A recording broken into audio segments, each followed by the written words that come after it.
Greg Watford again, and welcome to this video, which is entitled Who Are You? Part 2, all about personalities.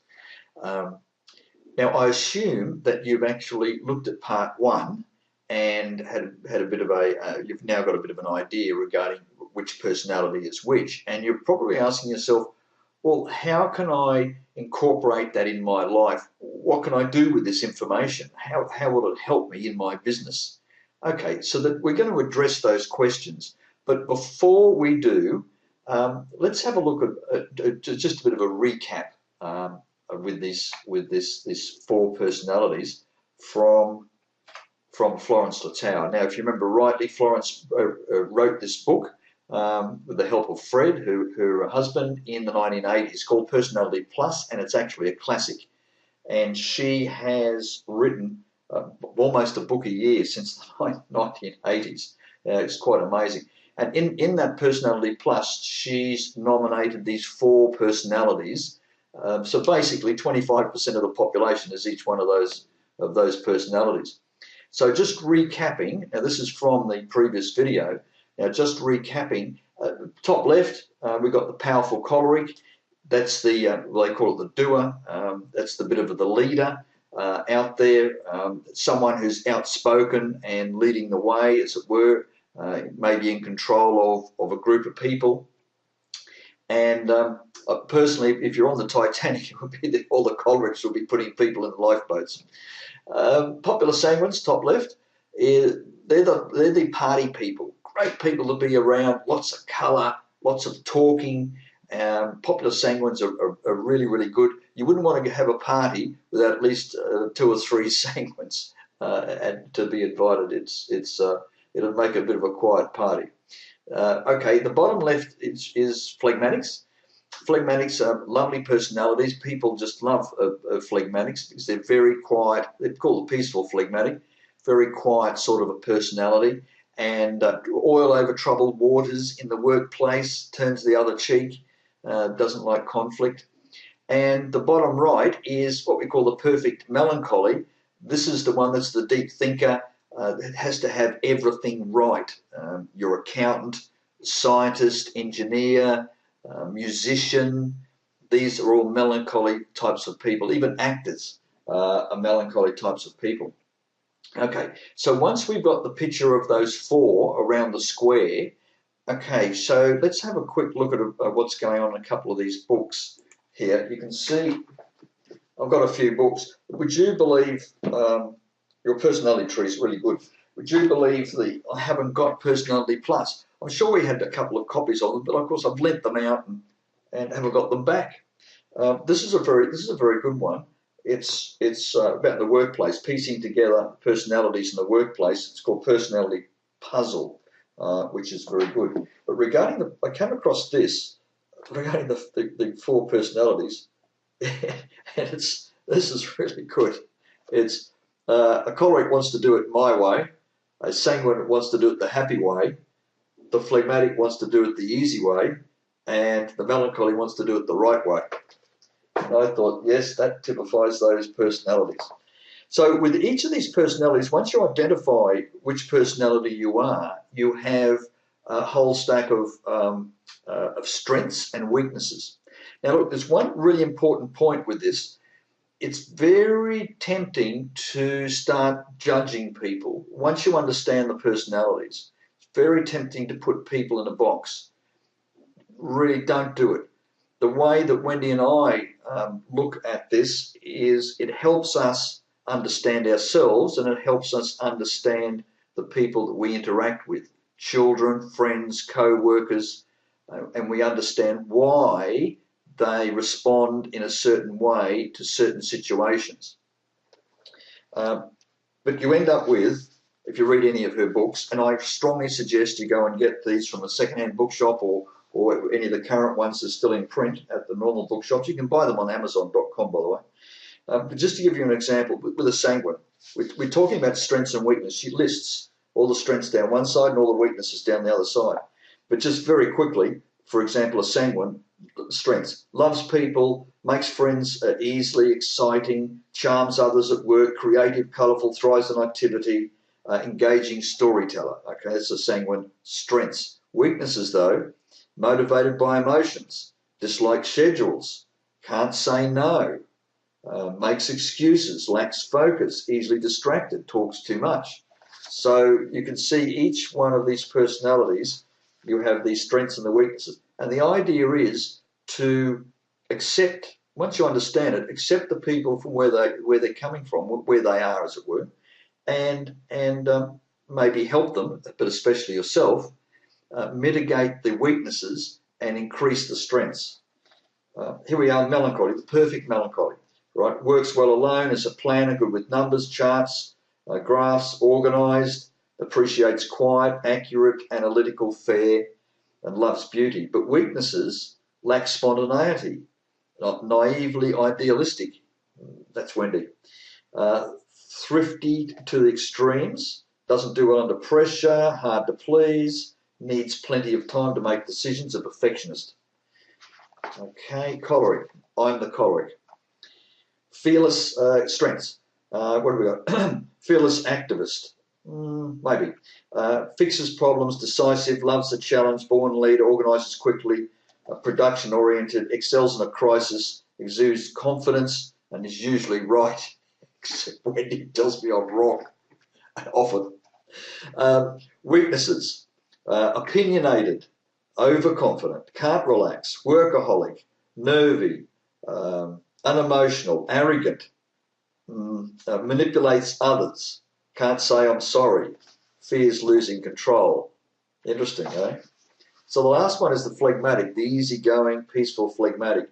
Calm, adds balance, witty, low-key, considerate, reliable, makes peace, delegates well, steady, good listener, consistent, kind, likeable, has few enemies. But weaknesses, stubborn, uninvolved, procrastinates, unenthusiastic, hard to get moving, too peaceful, careless, lacks follow-through, dislikes change and hates conflict. So that's a quick overview of the 4 personalities. And look, there's one thing to answer your question. How can you use that? How can you bring this into your work life? How could it improve you and your either your business or your job? Number 1, knowing the personalities and understanding the other person that you're communicating with helps you in your relationship with them, with your partner, with your children, with your co-workers, with your friends, with your relatives, that brother-in-law that you don't like particularly. You can understand where they're coming from and why they react to certain situations or why they say the things that they do. For example, my choleric years ago, I've mellowed a bit and also understand the personality, so I'm trying to actually reduce those weaknesses. One of the weaknesses of a choleric is a sharp tongue. Cutting will just cut people off at the knees, boom. And I used to do a lot of that years ago, and I'm trying not to do that nowadays. So, okay, so number 1 is it'll help you in your relationships, and especially a partner. It'll bring you closer together, and your children. You can even apply it to your pets, as a matter of fact, that a horse or a dog or a cat. You can figure out what sort of personality they are, and you can understand why they demand attention. They're sanguine. And the other thing is regarding your work. If you're working for a boss in a large organisation and you're in charge of a department or a group of people, and you understand the personalities, you can delegate tasks and work to the right person where they'll be happy to do the job that they're doing. It will produce harmony and greater productivity. And of course, if you're running your own business, it's the same thing. It'll produce a greater harmony within the organisation and a greater productivity. So just doing that, you don't have to go very deep into that. But it will work if you concentrate on it. Okay, number 2 is yourself. You can't change other people, but you can change yourself. And if you understand your strengths and your weaknesses, as I said, you can mitigate your weaknesses and improve your strengths. And other people will then pick that up and run with it. You can change your environment by changing yourself. Okay. Now, one point that I'd like to make is the traits that we're talking about are innate traits. You're actually born with them. It's the nature and nurture. The nature part is what you were born with. It's in your DNA. It's in my DNA to be a choleric. Not entirely all choleric, but a lot of choleric. And you learn over the years you learn those other skills that you haven't got, and that's the nature part of it. Now, well, I'd just like to relate a story to you because this may put things into perspective. And you know someone like this, and it may be you that we're talking about, or you may have come from a family like this girl, Mary. Mary's born into a family where there's mum, who's a big, buxom woman in charge of the family, and she's often in the kitchen and often with an apron, and she rules the roost, and she controls everything. Okay. Now, Mary is quiet, introverted, musical, likes reading, very smart, studious type of person. And her bedroom is nice and neat, and she likes her own company. She's got two other brothers. The brothers take after mum, and they're extroverted, boisterous boys, as they tend to be. And they tend to dump on little sister. She's sort of like the runt of the family, as it were. And the last one is Dad. Dad, well, she takes after Dad. Dad is easygoing. He's the phlegmatic. Comes home from work, very quiet, a demure sort of a guy. Kisses mum on the cheek, goes to the fridge, pulls out a beer, goes into the lounge room and cracks his beer and reads the paper, watches TV, and that's basically about it. Everybody loves Dad, but he doesn't do much in the family because mum controls the roost. Okay. Now, as Mary grows up, she realises when she's 8, 9, 10, she realises that she needs acceptance. She needs the love of her parents, especially her mother. And her mother's got this cutting tongue that cholerics tend to have, and puts her down quite a bit. So she finds her brothers are getting more acceptance and more attention from the parents than she is. So she starts picking up traits from her brothers. So she becomes a tomboy and gets into the rough and tumble with her brothers. So she ends up in high school. She's up there with the brothers. Yes, she's outgoing and the extrovert, and she finds that she attracts a lot more boys in high school than by being this extroverted personality than she would have by being her natural introverted personality, the melancholy phleg that she really is. So because she's smart, goes to uni, gets a degree, goes into the workforce with a business degree in business, and because she's very studious and melancholy, gets everything done right, and because she's now picked up these traits of being an extrovert, the sanguine choleric at the top, by the time she's 30, she's in control of her own department. So everything's working fine. She's working long hours, and she's on the meteoric rise to fame, as it were, in the corporate ladder. By the time she gets into her early 30s, she has a mental and nervous breakdown. A physical and mental breakdown. Now, one would say, well, she just took on too much. It's the stress of working in the big smoke, in whatever it may be, the Wall Street style of thing. And but really, the real reason that she had that breakdown is because she was using traits that are not her innate traits. She had picked up these traits that are across the top, these extrovert traits, and was fighting in the corporate world, and she just ran out of steam. Where after she recovered from her breakdown, she quit her job, of course, went to the country and lived happily ever after in a small country town, running a small business with a happy family, husband and children. So that's a good example of how you can grow up being on one part of the square and and use traits or take on these traits, learn these traits on the other side of the square. I'll just show you the square, what I was referring to again. Obviously they're round in a square, but I'll just do the other one there. There it is there that Florence has got in her book. And if you want to pause this video and have a read of that, you'll see there's some good information in that square. Okay. Now, how can you actually relate this to a business, your home-based business? Because that's what we're basically all about. Is running your own, starting and running your own home-based business. And in our case, it's gold, it's Carrot Bars Goals, and affiliate marketing program. So how can you use what you've learned regarding those personalities and effectively apply it to your business, and so it becomes more productive, so it becomes successful quicker? Okay, so let's just go around the 4 personalities, and if you can relate to this. So you're starting your home-based business. You haven't built a home-based business before, so this is very new to you. And we'll start off with a choleric. Cholerics tend to be not necessarily impetuous, but impatient. We want to get the job done. Let's go and do it now. Come on, boom, boom, boom, and let's move ahead very fast. Now, with a home-based business, there's only you that's running it, and you've got to give it time to develop and grow. And there is a tendency as a choleric that you may overlook the fact that, okay, we got to the end of the month and nothing much has happened.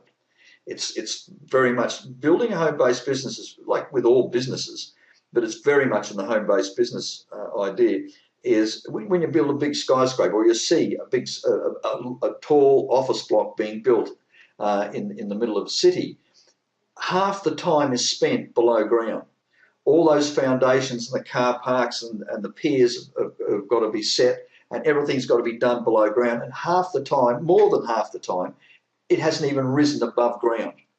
And then as soon as it gets up to the ground level, boom, within no time at all, the whole structure is complete. Very much like a home-based business. There's a lot of work that's got to be done. And for cholerics, they may, as I said, get to the end of the month or end of 2 months or 3 months and say, this is not working, and tend to jump ship. That extra, what we call the next shiny thing comes into their life. Because you're an entrepreneur, you're a business owner, you'll have well-meaning friends emailing you all sorts of stuff. Here, there's this great thing that's just come on the market. You can earn X amount of dollars in half the time, etc. So my suggestion to you is focus, one-eyed focus, and give it 3 months, give it 6 months, and then look at it. From a choleric's point of view, all right, don't be impatient about it. Let's have a look at the popular sanguine. Sanguines tend to be short-sighted, really. It's which is the next thing, very colourful, boisterous, talkative a lot, and not very goal-oriented. So it's the same thing as the choleric. We give it 2 weeks. We're throwing some energy at our business for 2 weeks. Where's the money? It's not working. Oh, where's the next best thing? These shiny objects that'll be coming into your life. So my suggestion is, if you understand where you're coming from because you're a sanguine, we'll just narrow tunnel vision. Put those set goals and put those other things, those distractions that'll come into your life, they're always there. Just put them to one side and give it a month, give it 3 months, give it 6 months. Just have that one-eyed focus. If you want the business to succeed, if you're not happy with the business, go and start another one. But if you're really happy with what you're doing and you can see that it should work, just be aware that sanguines tend to jump off track very, very easily. Phlegmatics, the easygoing, peaceful phlegmatic. Phlegmatics tend to like a routine, going to work 9 to 5, everything works out well. And when they now find themselves working for themselves in their home-based business, they may have a bit of a problem with motivation.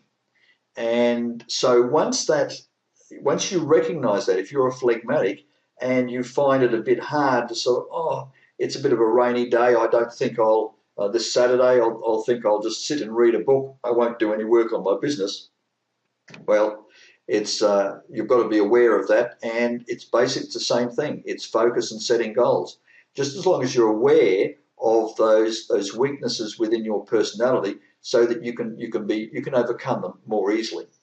And of course, the last one is the perfect melancholy. Melancholies want to do everything right, get their facts right. You can always pick melancholy. Melancholies is if they open their suit coat, they'll have 3 pens, a red one, a black one, and a blue one, all lined up in their pocket. If you go to your accountant, I know some accountants tend to be a bit messy, but a lot of accountants, their desks everything's very neat and in its place. Everything's squared up. They write lots of lists.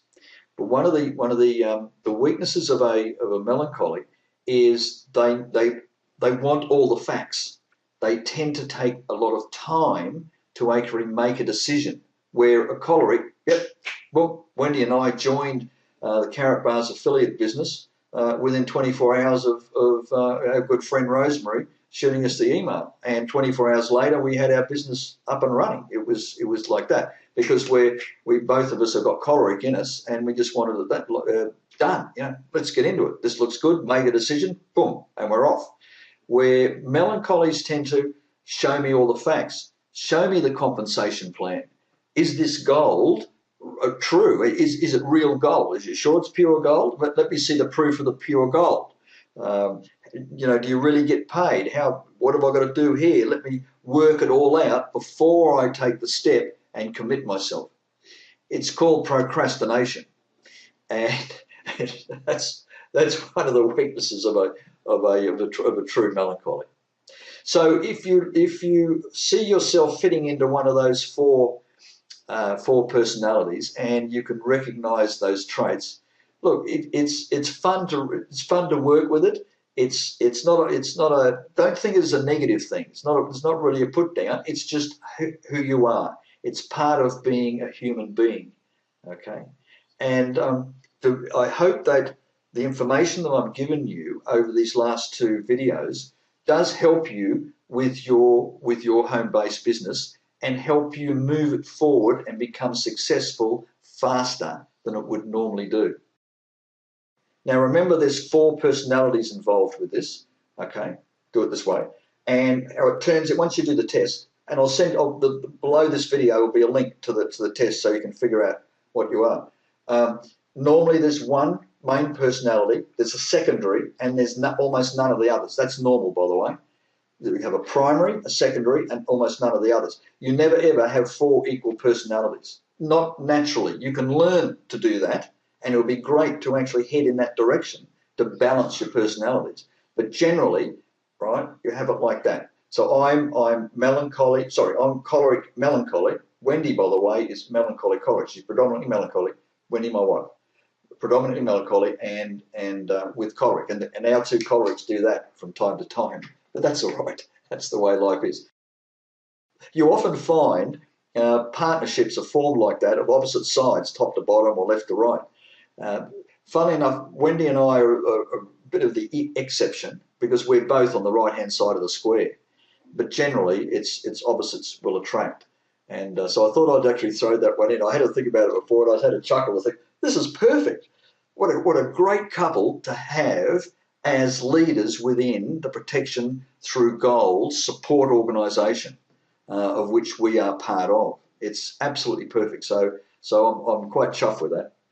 All right, I've just had a look at my notes here. Did I cover everything I needed to cover with you? Okay, look, just the last thing is, if you'd like some more information regarding Florence Latauer, etc., there's some links below. But also, if you'd like some more information regarding our business, Carrot Bars Gold, I suggest you click the link. It's called Profit Through Gold, and just go and click on that link. Enter your details, your name, and so I'd like to know who I'm talking to, and your best email address, and I'll send you some videos. So keep a lookout for those emails. And if you'd like to contact me directly, it's info@carrotbarsgold.com.au. It's info@carrotbarsgold.com.au when I get my tongue around it. Okay, so look, that about wraps it up. I wish you all the best with your business. I look forward to your emails coming in, and I look forward to having a chat with you in a future video. So all the best and bye for now.